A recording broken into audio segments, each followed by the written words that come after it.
Hey everyone, welcome back to my channel. I hope you like the new setup. I hope you like the new aesthetics. Welcome back. Please make sure you leave a like so that I can continue to produce content like this. YouTube will see the content and promote it to others, and I'll be able to continue to improve on my setup, which will help overall in order to improve the podcast itself. So thank you. I really do appreciate you all. And we're going to get straight into the video. All right. The government wants you to be bankrupt. That's right. The federal government wants you to be bankrupt. Why do they want you to be bankrupt? It's because you keep spending money. Stop spending money. If you stop spending money, the government would not want to bankrupt you. And then I can get richer in the real estate market. But no, inflation is way too high. And so interest rates are so high, and it has been sticky, right? The Fed has been saying for months and months and months that inflation is sticky. It's not going down. It's been right around 4%. Now it used to be at 6%. It used to be at 7%. It was really high, but they haven't been able to get it down to the low threes, and they definitely have not been able to get it down to their target rate of inflation, which is 2%. So you know exactly what they want to do. They want you to be unemployed, right? They are trying to get people unemployed by raising interest rates, stifling the economy, making it hard for jobs and businesses to gain funding and loans because interest rates are so high. They cannot possibly pay for the cost of these debts. And so what are they going to have to do? They're going to have to pivot. They're going to have to do what they haven't done in the last 3 years, which is lay people off, right? People are getting laid off in different sectors. The only sector that I see standing real firm right now has to be the healthcare and I can't even say the entertainment sector because Disney has also laid some people off at ESPN that we've seen thus far. We've seen the tech sector laying a bunch of people off. We see entertainment like I'm not even talking about ESPN, but I'm talking about the actual workers being laid off. We see a lot of people in the real estate market being laid off, bankers, loan advisors, underwriters. There's just less loans, there's less traffic, there's less stuff. So like all that extra that we had before, you got to pull that back in. There's no reason to pay all these wages and all these salaries when there's nobody to service, or there's no demand for all this labor that you have, right? It's supply and demand. If there's no demand, then you gotta cut off the supply, right? Or else the product will just be diluted. It'll be too cheap.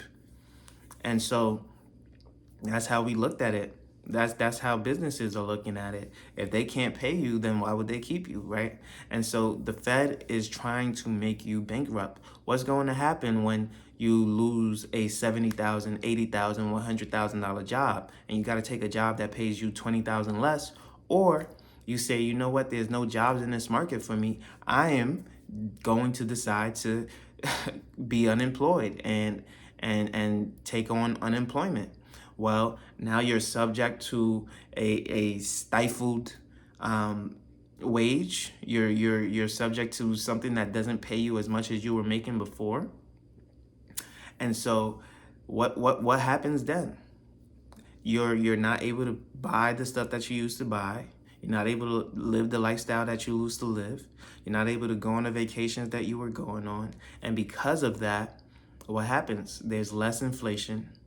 Inflation goes down, the government gets what they want, but now you're out of the job that you loved. You're bankrupt. Your debts are creeping up. Your credit card bill is coming due. And student loans are coming back into effect. This is where financial literacy comes into play. You have to understand that a lot of people are not aware of what is going on in the economy. A lot of people are not aware that the Fed is continuing to raise interest rates. A lot of people are not aware that jobs are cutting back on labor, on hours, on people.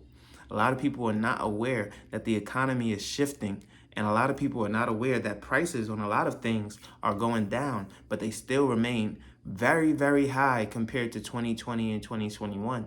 And that is a problem. That is a problem that is going to cripple a lot of us in the American society today. Gas prices are through the roof. A lot of people are doing hybrid and remote work. A lot of people are going electric. Gas companies are aware of this and they're shifting their focus. They're letting it be known that if we're going to go out, we're going out with a bang. They are increasing gas prices all over because they said, you know what, we've been too nice for too long. We're going to get our money. That's truly what I believe. I don't believe that a 1% decrease in Russian oil or a 1% decrease in a different country's oil is what is contributing to us not being able to supply Americans. I just can't believe that when just in 2019, gas was $2 a gallon. Now it's $3.70 here in Columbus, and it's definitely $4 in California or even more than that. And so I cannot believe that gas prices would just double in 3 years. And people would say that the supply has run out. Absolutely not. No, this is a forced appreciation. This is a forced appreciation. And people have no real recourse for it except to go electric. And that might cost you even more money. And so you have no choice but to swallow the cost of all those who are going electric. You have no choice. They'll say everything in the book. They'll give you every single reason for why gas prices are the way it is. Car prices are the way it is, right? A new car used to be $30,000. Now it's $45,000. A 50% increase. $15,000 additional, right? So let's be real. The goal is for you to be bankrupt. The goal is for you to not have a job. The goal is for you to lose your income stream. The goal is for you to lose that roof, reset the market. Everything is in distress. Demand is low, supply is high. That is the goal. The goal is to shut everything down so that we can build the economy back up slowly. That is their goal. And so you see a lot of things that are taking place. You see a lot more robbings, a lot more stealings in certain parts of the world, especially in urban communities, unfortunately. That's what's being dictated and dictated across all the airwaves and the news channels. But how are you going to protect yourself? We got to save. We have to save. We have to save more than investing, more than anything else. You have to budget and save and stock up on food, supplies, and resources so that if you do go through a bad time, if you do go through a turbulent time, you will be able to protect yourself. Understand, I am so cheap that I knew that one of the best preservatives are beans. I went on Amazon. I found black-eyed peas, 128-pound bag. That was cheaper than any other bag of beans that I could find. And I still have that now, maybe 3-4 months later. I've opened it. I've eaten a couple. I've even burned a lot, to be honest with you.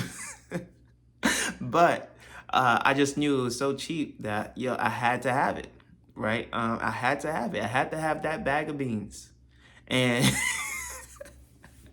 and as an African, we do use a lot of beans for a lot of different foods like okra for breakfast and different things like that. But I say all of that to say, make sure you have a lot of resources. Make sure you have a lot of things at your disposal so that when you do need food, you don't have to just run to the store right away. You don't want a different season like it was during 2020 where people needed toilet paper and they couldn't find it anywhere in the world.